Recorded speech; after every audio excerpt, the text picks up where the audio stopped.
பார்க்கவே கலர்ஃபுல்லாக இருக்குல்ல கைஸ். இதெல்லாம் நாளைக்கு பொங்கல் கோலத்துக்காக எங்கள் அம்மா ப்ரிப்பேர் பண்ணி வச்சிருக்க கோலப்பொடி. எங்கள் அப்பா வந்து இந்த மாதிரி அன்னாச்சி பழம்லாம் சாமிக்கு படைக்கிறதுக்கு வாங்கிட்டு வந்துட்டாரு. நாளைக்கு படைக்கணும். குட்டி குட்டியாக க்யூட்டாக இருந்துச்சு.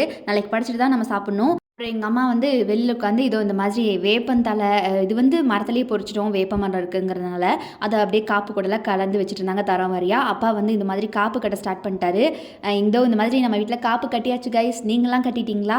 சூப்பராக இருக்குல்ல பார்க்குறக்கு.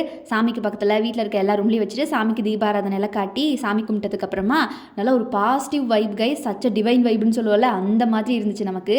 சூப்பராக இருந்துச்சு இன்றைக்கி டேவே. அப்புறம் சாமி கும்பிட்டு முடிச்சதுக்கப்புறம் எங்கள் அம்மா நைட்டு சாமிக்கு படையலுக்காக அவரை அப்புறம் அரசாணிக்காய் இதெல்லாம் கட் பண்ணி ரெடி பண்ணி வச்சுட்டு இருந்தாங்க.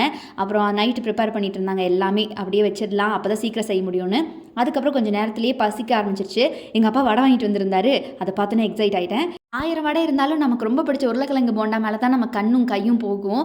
அந்த மாவுக்குள்ளே உருளைக்கிழங்கு மசாலாவோட ஸ்டஃப் பண்ணி வச்சுருக்கிறத திறக்கும் போதே நமக்கு ஏதோ புதையில திறந்த மாதிரி சூப்பராக இருக்கும். அது எனக்கு ரொம்ப ரொம்ப பிடிக்கும். இதை சாப்பிட்டுட்டு நைட்டு படையலுக்கு ரெடி ஆகணும்.